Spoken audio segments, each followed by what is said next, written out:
Hey guys, we're back on 32nd scale aircraft again. This week we're looking at another one of Zoukei-Mura's large 32nd scale kits with their J7W. Now this particular boxing is for the series Oh My Goddess. And let's open her on up and take a look.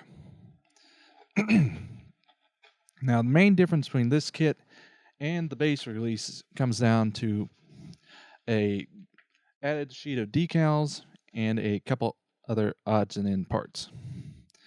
So we'll start out right away with the clear parts, which do come in this nice little protective bit of plastic. All the canopy parts are nicely done. They're a little thin though, so masking without using the included masks, which we'll look at in a little bit, will be a bit challenging. Similarly, you also given our main dash as a clear part as opposed to solid color. Debatable there, but does provide some options, especially if, say, you wanted to backlight the dials. If you so choose, be a bit of work, but would pan out. Again, you have a single closed canopy option as well as the open, which is a nice way of doing it. Gives you the choice. And similarly, you could also use this when you're painting as a pseudo mask. I digress. Beyond that, we got parts for the gun sight and front armor plating and the little other lights on the aircraft. Let me put that back in.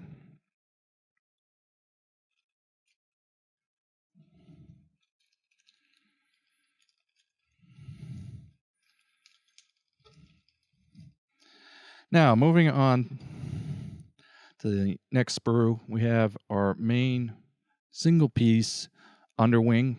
Again, gives you a good sense of size and scale of this thing.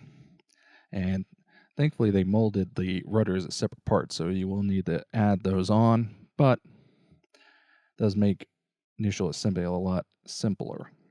Again, the surface detailing is very fine and very detailed. Pack a lot of little panels and openings into it. Also on this sprue, we've got main gear doors and a few other little odds and ends, nose gear or additional secondary main gear doors, as well as flaps and other control surfaces and our nose gear. Sorry. Continuing on, next up we've got our upper wing halves, which do have a little bit of the detailing into the landing gear bay, which is fairly decent, as well as our rudders, ailerons, and a few other odds and ends, plus our canards. Overall, much the same in terms of detailing. Very nicely done. Moving on, we've got our two fuselage halves, as well as our cowling piece, engine inlets, and a few other bits and bobs. There is some molded on surface detailing, though a lot of it is built up from additional parts, which we'll see in a few minutes. Continuing on, more hull parts around the engines, heading back from the forward fuselage, as well as a few other odds and end parts. Now, what separates this particular version from the base version are these two included parts, mainly for the console and the cowling. In the manga, they rebuilt one and used basically motorcycle parts and obviously deleted the openings for the 30mm cannons. So that's the main difference between this release and the base. Continuing on, we get into a lot of the parts for building up the full engine, which is completely included. A lot of detail goes into it, and I'm truly impressed. This is borderline into resin level territory in terms of detailing. So that comprised most of the add-on parts, and then we have the main radial engine, as well as a few other detailing parts included on this sprue as well. Again, Zoukei-Mura has done a fantastic job. Hopefully this shows up on camera, just the level of detailing they've put into everything. Now, this was an interesting choice on this next sprue, as this comprised basically the main internal piece. On the one hand, it does simplify things, as now you're not having to worry about the frame parts fitting together and the alignment thereof. However, it does mean less to assemble. So it really could go both ways. But they chose to do all the single wing spar and cockpit bottom, as well as mounts for the engine, as just one sub-assembly. As I said, it does give you a bit of wiggle room in terms of assembly, as you're not trying to get all these frame parts to align, but it is an interesting choice. Moving on, we've got a lot of the parts for the cockpit. You're given 2 seat options, one with molded on seatbelts and one without. Frankly, the molded on ones, and let's see if this shows up, are atrocious. I mean, absolutely atrocious. They are very thick and just, I would say, almost unusable. And I'm glad they included this second seat, so you're not trying to scrape those off, as, yeah, it'd be next to impossible to do. So, moving on, we've got various ducts for the engine as well, and then more cockpit parts, fuel tanks, and other little odds and ends build up. Lastly, we come down. We've got our very nicely done prop, wheels, hub, landing gear, and our 30mm cannons, which are, I would say, the weakest point on this kit. I would say definitely, if you get this, maybe look into at very least getting some metal barrels for it, as, yeah, these are just pretty poorly done and are a bit disappointing. Landing gear are fine. Though I do know they make a aftermarket white metal version as well, which I actually do have for that. But overall, they're passable. Just, as I said, the cannons are just almost unusable. Though, thankfully, for most part, they won't be seen. Now, once I get these back in, we'll move on to decals.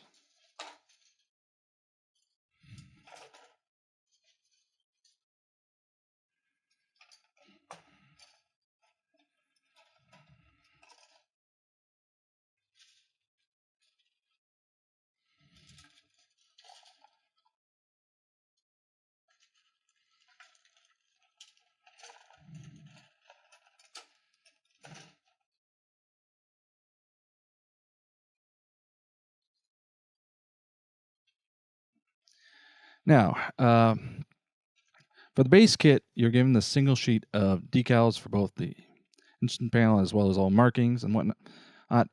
Strangely enough, here on these nose step bits, they did it as 2 separate decals, and how they printed it with one basically on top of another. So that to me, I think, was a very poor choice, as you basically are going to have to activate both at the same time, quickly align them, and then try to get everything looking right.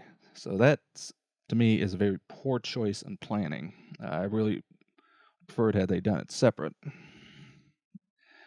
Beyond that, colors nice, no issues there. Do like to give you the tips covers as well, and yeah, it's your basic decal sheet. There's nothing that really jumps out as good or bad, just sort of right down the middle, which is nice. I like that. What this makes this particular version different is this additional decal sheet. And interestingly enough, they give you all the gauges as individual gauges instead of one massive sheet. bit like we had on the base model. Overall, I would say these are actually a little higher quality. The color saturation's a little sharper and a little better. So this definitely a major plus. One additional nice bonus is they do include this small sheet of masks for the canopy. If I can get this out. Now, it does not feel like it's of the same quality as the ones that Edwards do, but I'd say it's at very least usable. So that is a nice inclusion. Now, let's move on to the instructions. Now, since this is an alternate version, you do get a couple additional inserts for doing the assembly for this, and basically tells you which parts to not use, which ones to use, and you do get this additional little correction sheet. But I digress a little. Now let's get in the actual main part. Now, much like the Fockworth we looked at previously, this is a very comprehensive and well done instruction sheet. All very clear and easy to understand diagrams. However, this is a very complicated build, much again like the Fockworth. While in some areas it is a little simpler, but building up this radial engine is going to be very time consuming. And since it is a bit of a structural component, I'm not sure how you're going to get away without building it up.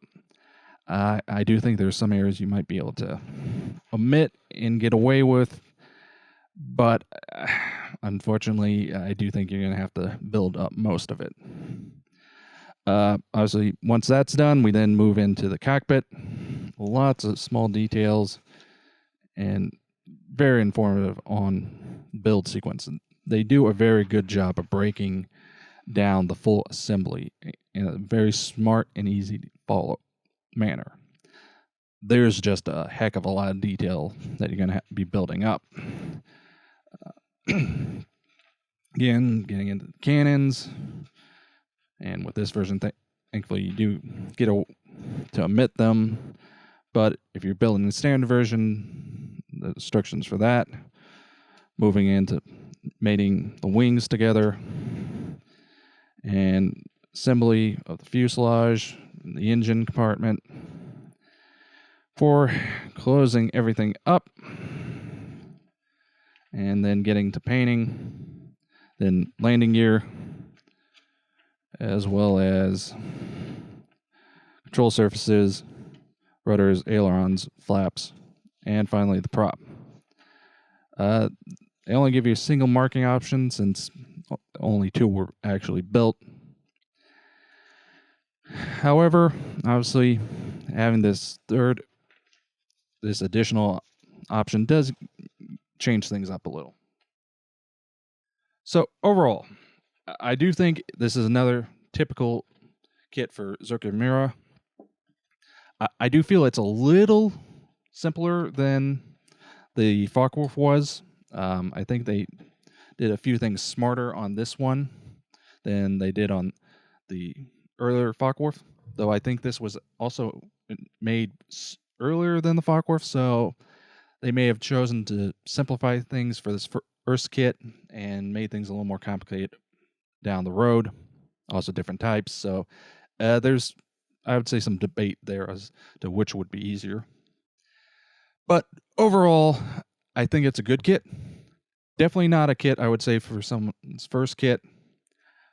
And in some ways, I'd almost say it's a good step up from, advanced modeler to expert modeler, as there's a lot of work that's going to go into this. But once it's built up, it will look fantastic. So that was a look at Zoukei-Mura's 1/32 scale J7W, and specifically their Oh My Goddess boxing. Until next time.